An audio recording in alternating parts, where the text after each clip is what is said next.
make it in life. But now, a decade later, however, I know that it takes a little bit more than that. So today, I thought it would be quite interesting to walk you through exactly what I plan to do to become a millionaire by 32. Everything I'll be sharing has come through my own personal experience on what has worked and what hasn't, tips I've gained from reading books of the biggest money and business experts in the world, and psychological-based evidence around the human brain. Later in this video, I'll also talk about how one of these made me $40,000 better off literally within 1 hour.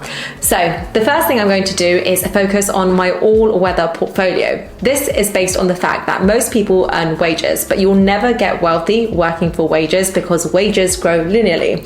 That is, the amount you earn is directly related to the amount of time you work. On top of that, just relying on wages is risky because the moment you decide to quit or get fired, that income stream stops coming in. So what I realized over the past few years is to also focus on building up passive income streams, which have the potential to grow non-linearly because they don't require you trading your time for money. As soon as you make one passive income stream on autopilot and let it run, it gives you time to focus on others and grow your income more and more because the ones that are on autopilot are continuing to bring in money for you without you needing to even devote any more time to it. The second thing I'll be doing is thinking in terms of first principles. I first came across this concept in an interview with Elon Musk, and the idea of it is that just because things have always been done a certain way, that doesn't mean it's the best way and that it's the right way, and we shouldn't be afraid to question the status quo. When someone tells me something isn't possible, I now have this immediate knee-jerk reaction to prove to them why it is possible. I used to host social events, and as part of the marketing for one of the events I organized, I told my business partner at the time that we should make really cool physical invites and one that people want to upload and put on social media, and we could get free marketing from that. And I remember him saying at the time, oh, we can't do that because of this and because of that, and we've always done it like this, so it doesn't make sense to change it now, it'll just take too long. And I feel like this subtle messaging is something that I faced so many times in different areas of my life, and it's just a way of saying, stick to the blueprint, stick to the convention. And it's these moments where you've just got to have some sort of resistance, turn to the side and say, no, I'm just going to explore it this way. One person thought they could build a rocket and send it to Mars. That person is Elon Musk. Someone else thought they could bend a piece of aluminium and get it to fly through the air. That was the Wright brothers. In any concept, you can't get extraordinary results from ordinary actions. The world doesn't offer outsized returns for people and brands that just serve up more of the same. The third thing I'm going to be doing to get to that $1 million mark is utilizing other people's strengths. And this is the one that saved me that $40,000 within 1 hour. There is a saying that is, if you are the smartest person in the room, you're in the wrong room. And I used to always think I could figure things out myself and that I can save money just by doing things on my own. Now I realize that different people have completely different, unique strengths and skills, and that is essentially how they make a living. So I purchased a property under a company structure, and I needed to move it into another company, and I realized to do this, I would need to pay over $40,000 in different forms of taxes. If you live in the UK, you know what that is. I tried to Google frantically why I needed to pay this, if there were examples where other people didn't pay it, and if there was a way around this. I then spoke to my friend who told me, why don't you just speak to a tax advisor? That's what they're there for. So I forked out what killed me at the time, $200 to speak to this tax specialist.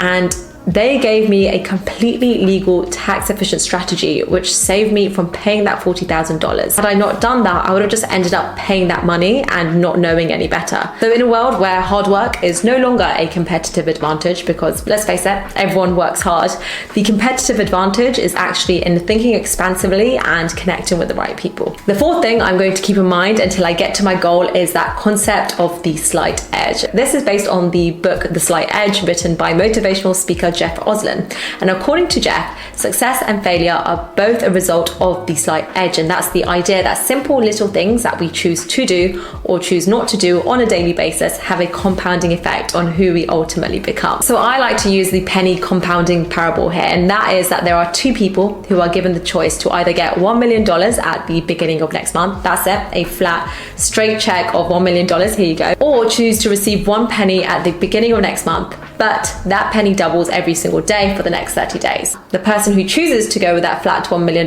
mark got that $1 million, great. But the person who chose to go with the penny that doubled every single day ended up with $5.3 million.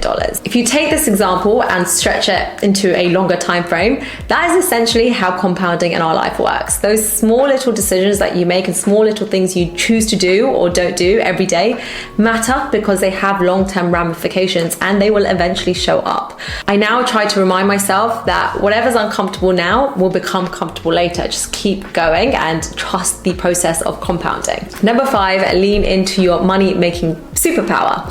So I saw another YouTuber earlier talk about this and I really loved the way he described it. He talks about how everyone has this money-making superpower to lean into, but most people don't tap into it. They don't understand it or they haven't yet figured it out, but everyone does have it. And the way I kind of see this and have interpreted it is that we all need to lean into our most valuable strengths. And these strengths can come from our upbringing, our parents and what we've surrounded with and the knowledge we've absorbed over the years. It can come through our skill set, the skills that we've learned just through doing, through our day job and what we've taught ourselves, or it can come through our passions and interests and our natural talent. But through one of these avenues, you can unlock your money-making superpower that you can lean into. And the way I see it is I'm still exploring a number of different things and trying out new things. I'm starting a YouTube channel, for example. That's something new that I'm doing, but by doing this, I'm going to lean into my strengths and eventually I'll hone into my money-making superpower. Number 6 is live below your means. It's really easy to spend everything you earn and live paycheck to paycheck. As you earn more, you want a bigger house, you want a nicer car, your lifestyle choices inflate as your paycheck inflates.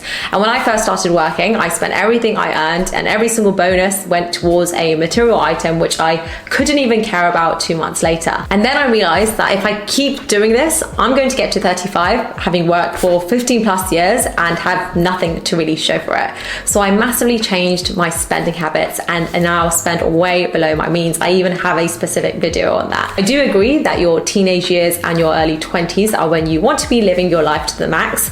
I wouldn't really be worrying about saving the $5-10 at this age, but then later there comes to a time where you want to be making some sacrifices in the short term and holding off on buying some things now with the aim to then reinstate those things back into your life later when the trade-off isn't so big. So for example, I wanted to buy a new car for a while. I ran the numbers and I actually thought, okay, I barely drive. I work full time and I travel to and from work on the train. And when I do go out in the evenings or on the weekend, I just grab an Uber. And so the decision to sell my last car and wait till I buy my new one has saved me a ridiculous amount of money. I save money on insurance, on maintenance, on not having a finance or a lease, and not to mention the money that I would have lost in depreciation. So I'm using that money now to invest in assets instead, to build a lifestyle that I want, and then eventually these assets and the cash flow coming in from those assets will pay for all the nice luxury things later on. Those are the things I'm doing. If you like this video, I've made another one on my journey so far and what I will be doing going forward. I'll link that here. Thank you so much for watching. Don't forget to subscribe if you haven't already. See you in my next video.